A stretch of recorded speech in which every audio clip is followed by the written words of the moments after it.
오늘 저희가 함께 분석해 볼 자료는요, 바로 한국의 신재생에너지에 관한 최신 통계와 기사들입니다. 사실 지난 10년 동안 우리나라 신재생에너지가 정말 뭐랄까 폭발적으로 성장했잖아요. 네, 맞습니다. 엄청났죠. 그렇죠. 그런데 그 결과 지금 대한민국의 에너지 지도는 과연 어떤 모습일까? 혹시 우리가 모르는 사이에 특정 지역이나 특정 에너지원에 모든 걸 올인하고 있는 건 아닐까? 이런 궁금증이 생기더라고요. 아주 좋은 질문이네요. 단순히 총량이 늘었다, 이 사실을 넘어서 그 성장의 속살을 한번 들여다보는 작업이 될 것 같습니다. 보내주신 자료들을 보니까 지난 10년간의 궤적도 보이고요. 또 2024년 현재 에너지원별로 또 지역별로 얼마나 큰 차이가 벌어졌는지 명확하게 드러나거든요. 아, 그렇군요. 아마 오늘 이 대화가 끝나고 나면 한국의 에너지 지도가 머릿속에 아주 선명하게 그려지실 겁니다. 좋습니다. 그럼 그 거대한 지도부터 한번 펼쳐보죠. 2024년 기준으로요, 우리나라 신재생 에너지 누적 보급 용량이 자그마치 41기가와트를 돌파했다고 합니다. 네, 41기가와트. 이게 2015년에 약 14기가와트였으니까 와, 10년도 안 돼서 거의 3배 가까이 늘어난 거네요. 그렇죠. 정말 엄청난 속도죠. 정말 엄청난 속도인데 이 성장을 이끈 주역은 누구인가요? 자료를 보면 답은 아주 명확합니다. 단연 태양광이죠. 아, 태양광이요. 네, 2015년에 3.8기가와트에 불과했던 태양광 누적 용량이 2024년에는 무려 32기가와트에 달합니다. 32기가와트요? 네, 9년 만에 8배 이상 성장한 셈인데 이게 전체 신재생 에너지 보급 용량의 77.2%를 차지하고 있습니다. 77.2%요? 말 그대로 지난 10년의 성장은 태양광이 혼자서 다 이끌었다, 이렇게 봐도 과언이 아닙니다. 와, 77.2%면 거의 8알에 가깝네요. 그럼 우리가 쓰는 신재생 에너지 전기 10개 중에 8개는 태양광에서 온다, 이렇게 생각하면 되는 건가요? 바로 그 지점이 오늘 이야기의 첫 번째 핵심입니다. 아, 많은 분들이 그렇게 생각하기 쉬운데 실제로는 그렇지 않습니다. 방금 말씀드린 건 발전소를 얼마나 지었는지를 나타내는 보급 용량 기준이고요. 네, 용량. 실제로 전기를 얼마나 생산했는지를 보여주는 발전량을 보면 이야기가 조금 달라지거든요. 어떻게 다른가요? 2024년 발전량 기준으로 태양광의 비중은 54.98%입니다. 잠깐만요. 용량으로는 77%인데 실제 발전량은 55%라고요? 네, 그렇습니다. 와, 20%포인트가 넘는 엄청난 차이인데요. 이건 뭐랄까, 서류상 스펙은 최고인데 실제 성능은 그에 못 미치는 것 같은 그런 느낌인데요. 정확한 비유입니다. 왜 이런 차이가 생기는 거죠? 이걸 자동차 엔진에 빗대면 이해가 좀 쉬울 것 같아요. 용량은 엔진의 배기량 같은 겁니다. 아, 배기량. 네, 5000cc짜리 8기통 대형 엔진을 탁 달아놓은 거죠. 그런데 발전량은 실제 주행거리인 셈이에요. 태양광은 구조상 해가 떠 있는 낮에만, 그것도 날씨가 좋을 때 최대 효율로 발전할 수 있으니까 24시간 내내 달릴 수가 없는 겁니다. 그렇죠. 밤에는 못 돌리니까. 맞습니다. 그래서 5000cc 엔진을 달아놓고 실제로는 동네 마트만 다녀오는 것처럼 가진 잠재력을 전부 발휘하지는 못하는 거죠. 이 용량과 발전량의 차이, 이걸 이제 이용률이라고 하는데 이게 각 에너지원의 특성을 보여주는 아주 중요한 지표입니다. 아하, 이용률이라는 개념으로 보니까 확 와닿네요. 그럼 태양광이 이렇게 압도적인 비중을 차지하는 동안 다른 에너지원들은 뭘 하고 있었을까요? 풍력 같은 경우는 왠지 태양광이랑 쌍벽을 이룰 것 같은 이미지인데 실제 데이터는 어떤가요? 좋은 질문입니다. 풍력을 보면요, 2015년에 0.85기가와트에서 2024년 2.27기가와트로 약 2.6배 정도 성장했습니다. 2.6배요? 네. 꾸준히 성장하긴 했지만 아까 태양광이 8.3배 성장했다고 했잖아요. 네, 그렇죠. 거기에 비하면 성장세가 매우 완만했다고 볼 수 있죠. 전체 용량에서 차지하는 비중도 5.4%에 그칩니다. 아, 5.4%. 태양광이 전력 질주하는 동안 풍력은 약간 숨을 고르면서 따라온 셈이죠. 왜 그런 차이가 발생했을까요? 바람도 햇빛만큼이나 중요한 자연 에너지인데 말이죠. 여러 이유가 복합적으로 작용했다고 봐야 합니다. 태양광은 상대적으로 기술 장벽이 낮고요. 또 작은 규모부터 대규모 단지까지 아주 유연하게 설치할 수 있습니다. 옥상이나 주차장에도 설치할 수 있으니까요. 아, 그렇네요. 반면에 풍력은 대규모 단지를 조성해야 경제성이 확보되는데 이게 입지 조건이 굉장히 까다롭습니다. 또 건설 과정에서 소음이나 환경 문제 때문에 주민 수용성을 확보하는 데 시간이 아주 오래 걸리는 경우가 많고요. 아, 시작부터 끝까지 훨씬 더 복잡하고 어려운 프로젝트군요. 그렇죠. 자료를 보니까 재미있는 점이 개인이 쓰는 자가용 풍력은 오히려 용량이 줄었다고 나와요. 네, 그게 바로 풍력의 특성을 딱 보여주는 대목입니다.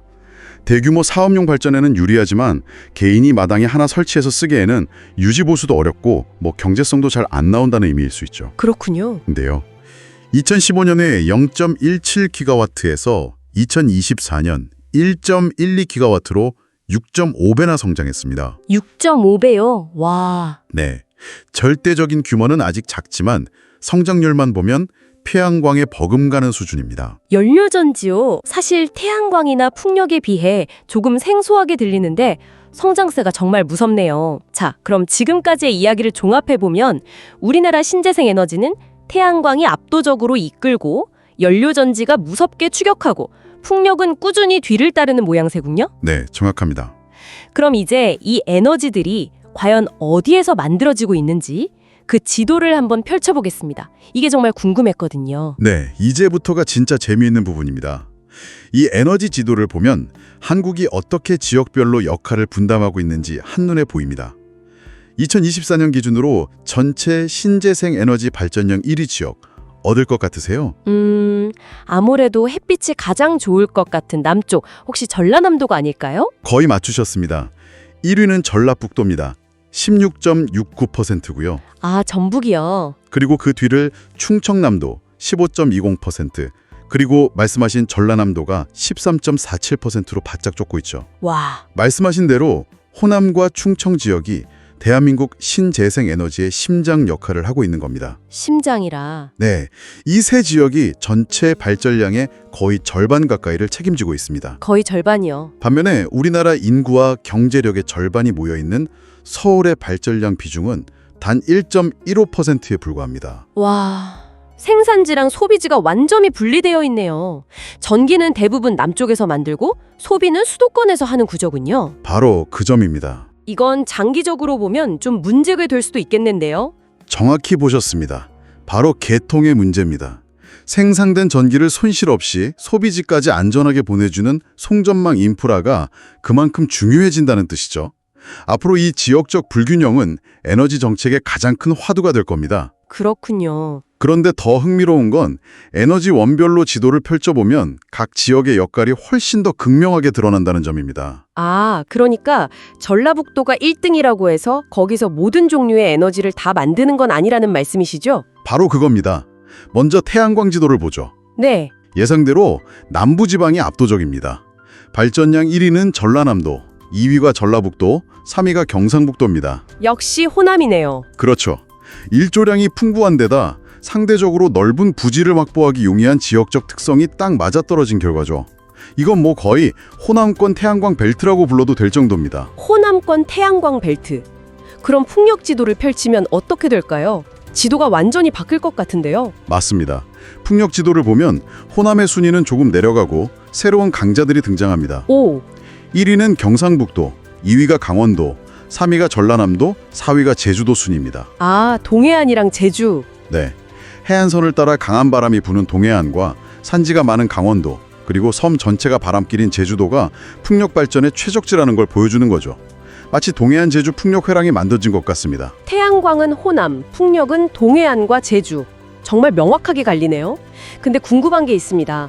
우리나라에서 전기를 가장 많이 쓰는 곳은 수도권인데 수도권은 부지도 좁고 바람도 약하잖아요. 그렇죠. 그럼 수도권은 그냥 남쪽에서 보내주는 전기만 받아 쓰는 건가요? 아까 서울이 1.5%밖에 안 된다고 하셨고요. 바로 그 지점에서 아까 말씀드린 연료전지가 주인공으로 등장합니다. 아, 연료전지. 네, 수도권의 약점을 정확히 파고든 에너지원이 바로 연료전지죠. 연료전지 발전량 지도를 보면 인천이 압도적인 1위, 경기도가 2위입니다. 인천이랑 경기도요? 네, 이 두 곳이 전국 연료전지 발전량의 대부분을 차지합니다. 진짜요? 태양광 풍력 지도와는 완전히 다른 그림이네요. 왜 하필 연료전지가 수도권에 이렇게 집중되어 있는 거죠? 연료전지는 태양광처럼 넓은 땅도 필요 없고요. 풍력처럼 바람이 부는 특정 지역을 찾을 필요도 없습니다. 날씨 영향도 안 받고요. 아, 쉽게 말해서 공간 효율성이 극대화된 도시형 발전소인 셈입니다. 도시형 발전소? 그래서 땅값 비싸고 인구 밀도 높은 수도권, 특히 대규모 산업단지나 신도시처럼 안정적인 전력 공급이 필수적인 곳에 수요처 바로 옆에 설치하는 겁니다. 아, 전기를 멀리서 끌어올 때 생기는 손실도 줄일 수 있겠네요. 바로 그거죠. 와, 이렇게 듣고 보니 마치 한국 지도를 펴놓고 여기는 햇빛이 좋으니까 태양광 구역, 저기는 바람이 세니까 풍력 구역, 그리고 여기는 사람이 많으니까 연료전지 구역, 이렇게 역할 분담을 해놓은 것 같은 느낌이 드네요. 아하, 의도한 건 아니겠지만 결과적으로 그렇게 된 것 아닌가요? 그게 오늘 대화의 결론이라고 할 수 있습니다. 지난 10년간의 성장이 만들어낸 한국 에너지 지도의 현주소는 바로 에너지 생산의 지리적 분업화입니다. 지리적 분업화. 각 지역이 가진 자연 환경과 산업적 강점을 살려서 자신에게 가장 유리한 에너지를 특화해서 생산하는 구조로 재편되고 있는 거죠. 자, 그럼 오늘 나눈 이야기들을 한번 정리해 보겠습니다. 제가 제대로 이해했는지 한번 확인해 주시죠? 네, 좋습니다. 첫째, 지난 10년간 한국의 신재생에너지는 태양광의 독주라고 할 만큼 태양광 중심으로 폭발적으로 성장했다. 하지만 발전소를 지은 규모, 즉 용량과 실제 전기 생산량인 발전량 사이에는 생각보다 큰 차이가 존재한다는 점, 이게 첫 번째 포인트고요. 네, 77%의 용량, 55%의 발전량, 이 숫자가 주는 함의가 아주 큽니다. 그리고 둘째, 그 결과 에너지원별로 뚜렷한 지역별 특화 현상에 나타나고 있다. 이제 우리나라 에너지 지도는 호남권 태양광 벨트, 동해안 제주 풍력 회랑, 그리고 수도권 연료전지 허브, 이렇게 세 개의 큰 축으로 그려볼 수 있다는 것. 이게 두 번째네요. 그 세 가지 포인트가 현재 상황을 정확히 꿰뚫고 있습니다. 특히 이 지역별 분업화는 앞으로 더 심화될 현상이라서 계속 눈여겨봐야 합니다. 그리고 마지막 셋째, 이 모든 성장은 개인이 마당에 설치하는 자가용보다는 기업들이 대규모로 투자하는 사업용 중심으로 이루어지고 있다는 점. 2024년 태양광만 봐도 사업용이 자가용보다 거의 6배 가까이 많으니까요. 맞습니다. 이건 결국 우리나라 에너지 전환이 정부 정책이나 대규모 자본에 의해 위에서 아래로, 즉 탑다운 방식으로 이끌어지고 있다는 걸 보여주는 것 같습니다. 네, 그렇죠. 개인의 자발적 참여보다는 산업적, 정책적 동력이 훨씬 더 크게 작용하고 있다는 방증이죠. 이 세 가지 특징을 종합하면 이제 우리는 다음 단계의 질문으로 넘어가야 합니다. 다음 단계의 질문이요. 바로 그래서 이 시스템을 어떻게 안정적으로 운영할 것인가 하는 문제죠.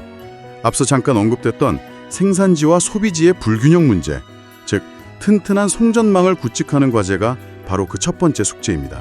오늘은 2024년 최신 통계를 통해서 한국 신재생에너지 지도의 현재 모습을 속속들이 들여다봤습니다.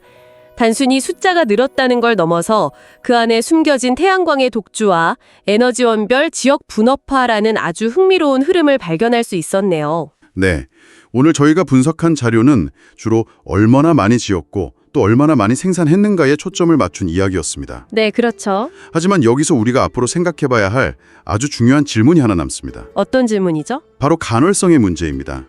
오늘 살펴본 것처럼 태양광과 풍력의 비중이 절대적으로 높아질수록 필연적으로 해가 지거나 바람이 멈췄을 때에 전력 공백이 발생하게 됩니다. 아, 그렇죠. 예측이 불가능한. 네, 이 예측 불가능한 공백을 어떻게 관리할 것인가가 다음 단계의 핵심 과제가 될 겁니다.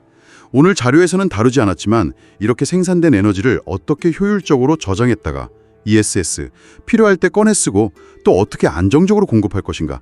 아마도 한국 에너지 전환의 다음 이야기는 바로 여기서 시작되지 않을까 싶습니다.